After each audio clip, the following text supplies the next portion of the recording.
Shot 75. And this one's pretty interesting. Check this out. This is just like a still of it. But it almost looks like it's black and white in a way. Like here, like he's wearing like red and blue pants and stuff, but you can hardly really see it. So what I've decided to do is, these are just the full figure cutouts, the stand-ins. But I'm going to do the whole shot in like shades of gray, black, and white. And like now I'm also doing things like for this car, when it's up against the white, it kind of phases out. So I've been using like pencil crayons and stuff to kind of color it in and give things a little more depth. And yeah, it seems to be helping. I don't know if you've noticed. Probably not. That's the point. I don't want people like, did you just color that in with pencil crayons? Like, Jesus. No, it's cool. But this set is kind of huge because I run across the street and everything. And I've got to make the whole thing. I didn't really plan ahead. What an idiot. But all right, here we go. Up! So for this right here, it's all about getting all the stuff in the background correct. And because the shot looks like it's black and white, that's kind of how I did it here. And I was stoked with how it ended up looking. Yo, so we've got shot 75 here, which I thought was going to be a super quick. I'll just knock it out in an afternoon. I thought it would be long. It's 89 frames. But other than that, I was like, nah, this is super easy. Then I decided I had to make everything, like I said. But now this is the background to the shot. And there's the shadow of them and everything. Which, as you can see over here, there's a lot going on in the background. And I just kept figuring, if I don't have a lot of stuff in the background, it's just going to look weird. Because in the original shot, it's like littered with stuff. So I put in the time, made the whole thing up.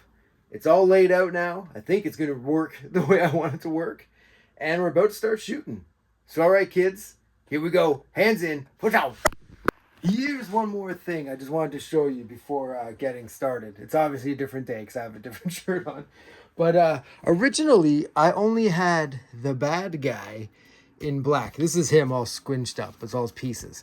And I had Cochise in his actual colors. But then, like, looking at this, there's no colors in Cochise at all. So then I went and I remade Cochise, like this bag of Cochise here. But yeah, just like all dark. Because I feel that matches it up better. And the way it looks is going to be better. Like you can even see it like right here in this. Like that's mine right there. And that's like the OG. And I just think it looks pretty awesome. But anyway, I just wanted to show you, sometimes you got to go back to the drawing board and uncolor a Cochise. If you heard it once, you've heard it a million times, right? You know, remember when I said, all right, we're ready to start. We were not ready to start. I had to like put like all that, glue all the hands and feet and everything to the models. And then also I could show you here, like all these things here. And also I had them one Lego brick up, but I was having such a problem with shadows that I raised them up 9 Lego bricks. And now, as you can see, there's no problem with shadows. These lie on the computer, not on the actual piece of glass. So now the thing is, they're a bit bigger in the frame than they were, but I don't think they're that much bigger. And if I make them smaller physically, it's that much more difficult to kind of get everything to work together. So I'm going to leave them like this. We're going to see how that goes. Hopefully it goes well. I'm confident in it. So now we are actually about to start shooting. Are you ready? Yep, let's do this. Wow. For this shot, it took a few times to get it right, getting the running properly. I found that I was too connected to what was going on screen, instead of just letting them run the way they needed to run. And that was the biggest thing with this, was trying to get them to look like they're running in the proper way. And I think in the end, it looks pretty good. So I figured I would show you what goes into this kind of shot, where it's like they have different jackets and things to go on. And I just figured I'd show you how all of that works in this situation. So I have to switch the jacket he's wearing into this jacket because it's like blowing in the wind. So what I have to do first is take off his arms like that. And then his jacket, his torso, and his butt and his head are all put together as one big thing so they can all move together. Oops, I ended up taking his arms too. But then boom, take that off. Then flip it over. Gonna peel this off. Boop, boop. So that's his old jacket right there. Come over here, you get this jacket. And this is where you got to kind of look at the monitor, which I don't know if you can really see. But you want to try to get it so everything is kind of at the same height. So first thing I'll do, I'll put his head on where his head is going to be, which is right about there. See, jacket blowing in the wind. And then I will move his arms right out. And I'll set this up and line it up as much as I can to the old one. Like that. Then take this part and line it up to the other one. Like that. And boom. There you go.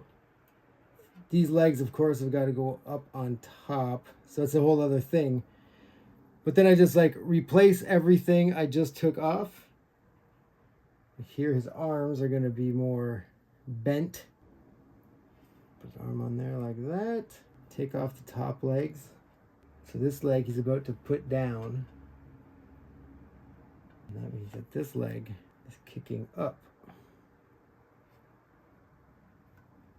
All right, so that's kind of what goes into it. I don't know if that was interesting or anything, but it just shows like just to move one little thing so it looks like the jacket is blowing in the wind, you've got to take everything off, put it back on, and then use the program there to try to measure it up and make it be exactly where it was before, so you don't even notice it happened. Just looks like it's a piece of cardboard blowing in the wind. But anyway, hope you thought that was cool. And yeah, this shot just keeps on going. Let's get her done, kids. Here we go. Yo, we finally got shot 75 done. It took so much longer than I had expected with all the moving parts of the characters, with all the stuff in the background, but I'm pretty stoked on how it turned out. So here's what we want it to look like. Boop. And notice the film spots there on the right-hand side as they run. We'll do it one more time for you. Boop, boop, boop, boop, boop, and they run, run, run. All right, so now this is what ours looks like. They're running. And then you got those film spots. And yeah, turned out pretty good. I'm pretty stoked. There are a couple times where their arms aren't quite moving the way they're supposed to. But I gotta say, I learned a lot on this shot. And I'm super stoked that it's over, to be honest. But also stoked to use the stuff that I learned on future shots. We got shot 76 coming up. I'm pretty stoked. 76 in the mix. Made it rhyme all the time. Wow!